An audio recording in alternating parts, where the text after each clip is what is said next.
బంగ్లాదేశ్ రంగ్పూర్లో ఒక దారుణ ఘటన వెలుగు చూసింది. హిందూ ఫ్యామిలీ దారుణ హత్యకు గురైంది. తన ఇంటి మీదకు పైకి వెళ్ళి ఎందుకు డ్రగ్స్ తీసుకుంటున్నారు అంటూ ఇద్దరు వ్యక్తుల్ని నిలదీశాడు ఒక రిటైర్డ్ టీచర్ గణపతి చక్రవర్తి. దీంతో గణపతితో పాటు ఆయన భార్య, కూతురు, కొడుకుని కూడా అత్యంత దారుణంగా హత్య చేశారు. ఆ తర్వాత వాళ్ళని హత్య చేసిన తర్వాత అక్కడి నుంచి పారిపోలేదు. వాళ్ళు అక్కడే ఉండి సుమారుగా ఒక 6 గంటల పాటు అదే ఇంట్లో ఉన్నారు. ఆ ఫ్రిడ్జ్లో ఉన్నటువంటి కీర, దోసకాయలు, ఖర్జూరాలు తింటూ టైంపాస్ చేశారు. అక్కడే స్నానం కూడా చేసి ఫ్రెష్ అయ్యారు. ఈ కేసులో ఇప్పటికీ ముగ్ధో, సిద్ధార్థ్ అనే ఇద్దరిని అరెస్ట్ చేశారు పోలీసులు. గురువారం రాత్రి గణపతి ఇంటిపైకి ఇద్దరు వ్యక్తులు వెళ్ళి అక్కడ డ్రగ్స్ తీసుకుంటున్నట్లుగా గుర్తించారు. అయితే తన ఇంటి మీదకి ఎందుకు వచ్చావంటూ గణపతి ప్రశ్నించడంతో గొడవ మొదలైంది. తమను గణపతి గుర్తుపడతాడన్న భయంతోనే ఆయన మెడలో టవల్ బిగించి ప్రాణాలు తీశారట ఆ దుండగులు. ఆ తర్వాత ఆ గొడవ జరుగుతున్న విషయం తెలిసి గణపతి భార్య ప్రీతిలత బిల్డింగ్ మీదకి వెళ్ళింది. ప్రీతిలతను సైతం అదే రీతిలో చంపేశారట. ఆ తర్వాత ఇంట్లోకి వెళ్ళి ఇంట్లో ఉన్నటువంటి గణపతి కూతురు అగామి, కుమారుడు ప్రియం ఇద్దరిని కూడా హత్య చేశారట. దాని తర్వాత సుమారుగా ఒక 6-7 గంటల పాటు అక్కడే ఉండి అక్కడే స్నానం చేసి ఫ్రిడ్జ్లో ఉన్న ఫుడ్ తిని లైక్ డేట్స్, కీరా ఇలాంటివన్నీ తిని రెస్ట్ తీసుకొని ఇంకొంచెం అక్కడ డ్రగ్స్ తీసుకొని ఆ తర్వాత అక్కడి నుంచి వాళ్ళ మృతదేహాలను కూడా ఇదేదో ఒక దొంగతనం జరిగింది, దొంగతనం కోసం వచ్చి ఈ హత్య చేశారు అన్నట్లుగా దాన్ని క్రియేట్ చేసి, అంటే వాళ్ళ మృతదేహాలని అక్కడ దూరంగా స్టెప్స్ మీద అలా పడేసి అక్కడి నుంచి వెళ్ళిపోయారట. అయితే ఈ విషయం తెలిసి వీళ్ళ నలుగురికి సంబంధించిన ఫోన్స్ స్విచ్ ఆఫ్ వస్తూ ఉన్నాయి. ఫ్యామిలీ మొత్తం ఫోన్స్ స్విచ్ ఆఫ్ వస్తూ ఉన్నాయి. ఎంతసేపటికి ఎవరి ఫోన్లో ఆన్ అవ్వడం లేదు. ఇక్కడ మరొక కీలకమైన విషయం, ఆ ఫోన్లని డిటర్జెంట్ వేసి డిటర్జెంట్ వాటర్లో వేసి ఆ డిటర్జెంట్ వాటర్లో ఫోన్లు వేస్తారట. ఎందుకు ఫోన్లు పనిచేయకుండా, అసలు ఎలాంటి ఎవిడెన్స్ దొరకకుండా ఉండాలనే ఉద్దేశంతో. ఎంతసేపటికి వాళ్ళ ఫోన్లు ఆన్ అవ్వట్లేదు, స్విచ్ ఆఫ్ వస్తూ ఉన్నాయి. ఎంతమంది కాల్ చేసినా డౌట్ వచ్చి పోలీసులకు కాల్ చేస్తే పోలీసులు వచ్చి చూసేసరికి అక్కడ అంత దారుణం కనిపించింది. సో ఈ అంశానికి సంబంధించి ఇప్పటికీ ఆ ఇద్దరిని కూడా అదుపులోకి తీసుకున్నట్టుగా తెలుస్తుంది. ఈ ఘోరానికి సంబంధించి ఇప్పుడు మొత్తం హిందూ సమాజం అంతా కూడా ఒక్కసారిగా ఉలిక్కి పడింది. అయితే ఇక్కడ మొదట్లో ఇదేమైనా హిందువుల మీద కక్షపూరితంగా చేసిన పని అని చెప్పి అనుకున్నారు. ఆ తర్వాత ఇది డ్రగ్స్కి బానిసలైనటువంటి ఒక ఇద్దరు యువకులు చేసినటువంటి పని. అదిగో అక్కడ మీకు కనిపిస్తున్నారు కదా, దే ఆర్ వెరీ యంగ్. వాళ్ళు చేసిన పని అంటూ గుర్తించారు. వాళ్ళ ఏజ్ కూడా Mugdha age 19 years, Siddharth Das age 23 years. ఒకరు 19 years అంటే జస్ట్ మేజర్ అయ్యారు, ఇంకొకరు 23 years ఎర్లీ 20sలోనే ఉన్నారు. అంత చిన్న వయసులో వాళ్ళు కుటుంబం మొత్తాన్ని నలుగురిని దారుణంగా హత్య చేసి అంత ధైర్యంగా అక్కడే ఉండి టైంపాస్ చేసి స్నానాలు చేసి వాళ్ళ ఇంట్లోనే ఫ్రెష్ అయ్యి తినేసి ఇంకా డ్రగ్స్ సేవించి అక్కడి నుంచి అది కూడా మళ్ళీ ఒక దొంగతనంలాగా క్రియేట్ చేసే ప్రయత్నం చేసి అక్కడి నుంచి వెళ్ళిపోయారట. మనం చూస్తున్నాం ఇప్పటికే ఒక స్కూల్లో పనిచేసి రిటైర్డ్ అయ్యారు. అక్కడ ప్రాణాలు కోల్పోయినటువంటి గణపతి చక్రవర్తి రిటైర్డ్ టీచర్. ఈ నేపథ్యంలో విద్యార్థులందరూ రోడ్ల మీదకి వచ్చి అక్కడ ఆందోళన వ్యక్తం చేస్తున్నారు. ఆ కుటుంబానికి న్యాయం చేయాలి, వాళ్ళని కఠినంగా శిక్షించాలి అంటూ వాళ్ళు డిమాండ్ చేయడం మనకు కనిపిస్తుంది. హిందూ సంఘాలు కూడా ఈ విషయంలో చాలా తీవ్రమైనటువంటి ఆందోళన వ్యక్తం చేస్తున్నాయి. మరోవైపు బంగ్లాదేశ్లో ఉన్నటువంటి ఈ డ్రగ్ కల్చర్కి సంబంధించి కూడా మరొకసారి చర్చ జరుగుతుంది. సో ఈ అంశాన్ని మరింత క్లియర్గా నేను మీకు చెప్పే ప్రయత్నం చేస్తాను. ఒకసారి అసలు ఏం జరిగింది, ఎలా జరిగింది అనేది మరింత క్లియర్గా ఒకసారి మనం చూస్తే, బంగ్లాదేశ్లో రంగ్పూర్ నగరంలో మచువాపారా దాస్పారా అనేటువంటి ప్రాంతం, అక్కడ ఒక రిటైర్డ్ టీచర్ ఫ్యామిలీ ఉంటున్నారు. గణపతి చక్రవర్తి ఆయన పేరు, 65 years old. ఆయన భార్య ప్రీతిలత 50 years old, ఆయన కుమార్తె అగామి, కుమారుడు ప్రియం, వీళ్ళందరూ ఒక ఫ్యామిలీ. అదిగో మీకు స్క్రీన్లో కనిపిస్తున్నారు. కుమారుడు చాలా చిన్న పిల్లవాడు, ఆయన కుమార్తె కూడా షీ వెరీ యంగ్. అయితే వాళ్ళందరూ ఆవిడ ఉంటున్న సమయంలో ఎవరో ఒక ఇద్దరు యువకులు ఇంటి పైకప్పు మీద కనిపించారట.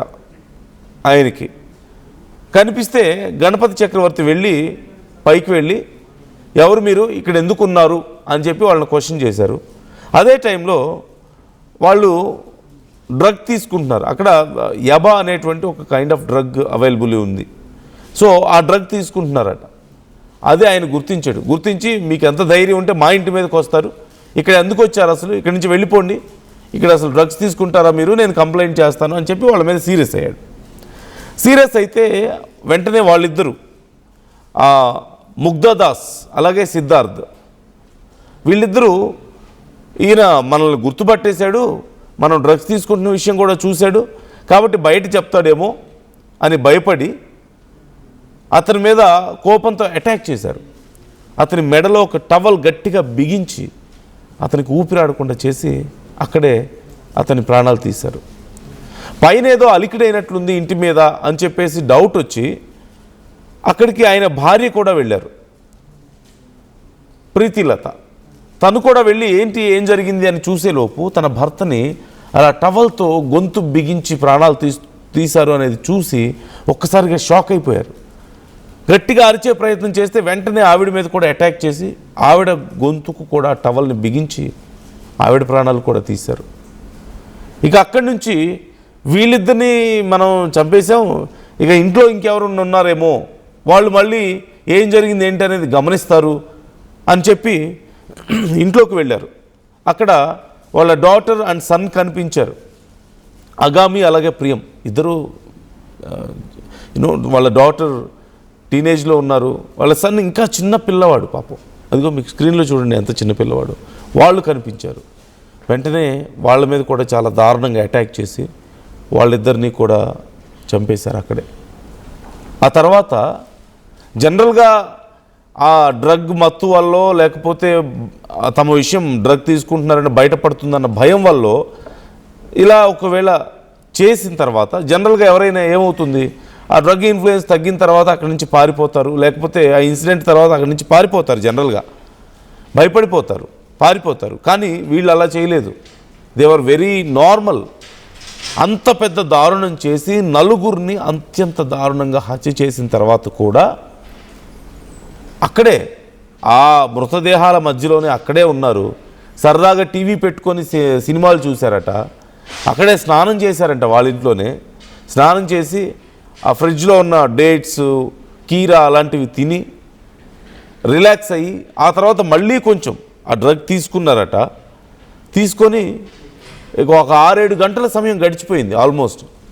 అప్పుడు వాళ్ళకి డౌట్ వచ్చింది, మనం ఇక్కడి నుంచి డైరెక్ట్గా వెళ్ళిపోతే ఎలా, మళ్ళీ పోలీసులకు ట్రేసెస్ ఏమైనా దొరుకుతాయేమో అని చెప్పి ఆ ట్రేసెస్ని మాయం చేసే ప్రయత్నం చేసి, అంటే అక్కడ అన్ని క్లీన్ చేసేసి వాటర్ అవన్నీ కూడా ఫ్లోర్ మీద పోసేసి వాళ్ళని కూడా ఇక్కడ ఇలాగే ఉంచితే ఎవరో ఇంటెన్షనల్గా వచ్చి చేశారనేది అర్థమవుతుందని చెప్పి గమనించి ఒక దొంగతనం కనుక జరిగితే ఎలాంటి పరిస్థితి ఉంటుందో అలా అక్కడ క్రియేట్ చేశారట.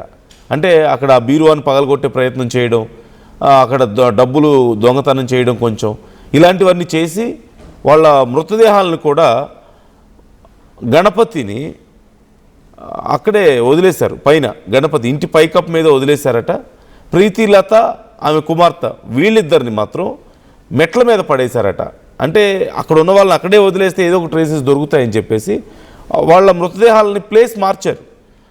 గణపతిని మాత్రం ఇంటి కప్పు మీద వదిలేశారు, కింద స్టెప్స్ మీద దిగే టైంలో ప్రీతిలత కుమార్తె అక్కడ వదిలేశారు. ప్రియంని మాత్రం మంచం కింద దాచేశారట, చిన్న పిల్లవాడిని. ఆ మృతదేహాన్ని దాచేసి వాళ్ళ ఫోన్లన్నీ కూడా సర్ఫ్ వాటర్లో పడేశారు, ఫోన్లు పనిచేయకుండా పడేసి అక్కడి నుంచి మొత్తం ఆ ఇంట్లో ఉన్న వస్తువులన్నీ చెల్లాచెదురు చేసేశారు. ఇంకొంచెం డ్రగ్ మిగిలి ఉంటే అది కూడా వాళ్ళు తీసుకున్నారు. కొంత బంగారం డబ్బులు అవన్నీ తీసుకొని అక్కడి నుంచి వెళ్ళిపోయారు. అంటే వచ్చిన వాళ్ళు ఇక్కడ ఏదో దొంగతనం జరిగింది, దొంగతనం కోసం వచ్చిన వాళ్ళు వీళ్ళని ఇలా చేశారు అని చెప్పేసి కొంత క్రియేట్ చేసే ప్రయత్నం, ఫ్రేమ్ చేసే ప్రయత్నం అక్కడ జరిగింది. అయితే వెంటనే రంగ్పూర్ మెట్రోపాలిటన్ పోలీసులకి కంప్లైంట్ వెళ్ళింది. అప్పటికే పోలీసులకు కంప్లైంట్ వెళ్ళింది. 6-7 గంటల పాటు వాళ్ళకి ఫోన్లు కనెక్ట్ అవ్వడం లేదు, ఎంత ట్రై చేసినా ఏం జరిగిందో తెలియడం లేదు, ఫోన్స్ అన్నీ స్విచ్ ఆఫ్ వస్తూ ఉన్నాయి. అయితే ఈ నేపథ్యంలో కంప్లైంట్ వెళ్ళింది పోలీసులకి, ఫోన్ స్విచ్ ఆఫ్ వస్తుంది, ఏదో జరిగింది ఇక్కడ మొత్తానికి అని చెప్పేసి కంప్లైంట్ వెళ్ళింది. రంగ్పూర్ మెట్రోపాలిటన్ పోలీసులు, డిటెక్టివ్ బ్రాంచ్, అలాగే సిఐడి వీళ్ళందరూ కలిసి ఇప్పుడు దీని మీద దర్యాప్తు చేశారు. ఆ ముగ్ధదాస్, సిద్ధార్థ్ దాస్ ఇద్దరిని కూడా ఇప్పటికీ అదుపులోకి తీసుకున్నారు. వాళ్ళ కోసం వెతికారు, చాలా ఈజీగానే పట్టుకున్నారు. వాళ్ళ దగ్గర నుంచి పూర్తిగా డీటెయిల్స్ అన్నీ తీసుకున్నారంటే ఇప్పటికే వాళ్ళ దగ్గర ఆ బంగారం, డబ్బులు అవన్నీ కూడా కలెక్ట్ చేసుకున్నారు. కలెక్ట్ చేసుకొని ఇప్పుడు వాళ్ళని కోర్టులో కూడా ప్రవేశపెట్టారు. నిన్న 23వ తారీఖున, ఆగస్టు 23న కోర్టులో ప్రవేశపెడితే వాళ్ళు నేరాన్ని అంగీకరించారు. సో ఇప్పటికే వాళ్ళ మీద ప్రొసీడింగ్స్ మొదలైపోయాయి. ఇంత దారుణానికి ఒడిగట్టింది ఒక 19 ఏళ్ళు 23 ఏళ్ల వయసున్న ఇద్దరు యువకులు డ్రగ్స్కి బానిసలై చివరికి 4 ప్రాణాలు తీసి వాళ్ళ జీవితాలను కూడా నాశనం చేసుకున్నారు. ఇప్పుడు మొత్తం బంగ్లాదేశ్ వ్యాప్తంగా ఈ అంశం చాలా పెద్ద చర్చను లేవనెత్తింది. అక్కడ వైలెన్స్కి సంబంధించి, డ్రగ్ కల్చర్కి సంబంధించి ఇలా మీ అభిప్రాయాలు ఏంటి? మొత్తం స్టోరీ విన్న తర్వాత మీకేమనిపిస్తుంది? మొదట్లో ఇది హిందూ కుటుంబాల మీద జరిగిన దాడి అనుకున్నారు, తర్వాత దొంగతనం లాగే ముందు అక్కడ విచారణ మొదలుపెట్టారు. ఆ తర్వాత నెమ్మదిగా కొద్దిగా క్లూస్ అన్ని గ్యాదర్ చేస్తే అసలు విషయం బయటపడింది, ఇది ఇలా జరిగింది మొత్తం స్టోరీ అని చెప్పేసి. సో వ్యూస్, మీ ఒపీనియన్స్ ఎలా ఉన్నాయి ఈ అంశానికి సంబంధించి కామెంట్ చేయండి.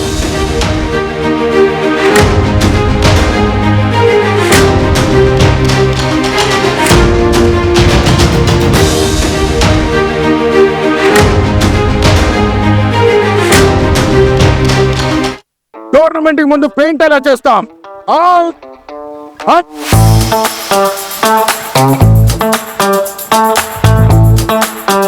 ప్లాన్ అయితే చాలా బాగుంది సార్, స్టేడియం పరిస్థితి చూడండి. టోర్నమెంట్ ముందు పెయింట్ ఎలా చేస్తాం? టెక్నో పెయింట్స్ ఉందిగా. Techno paints, township, dam, stadium లేదా మనీళ్ళు, పెయింట్స్ నుంచి పెయింటింగ్ వరకు పూర్తి సొల్యూషన్ కావాలంటే మేమున్నాం. కానీ సార్, టైంకి పూర్తవుతుందా?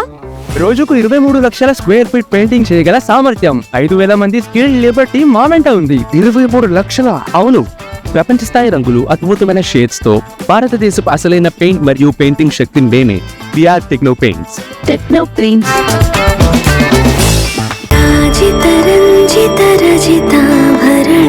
Pure in its form with grace made noble.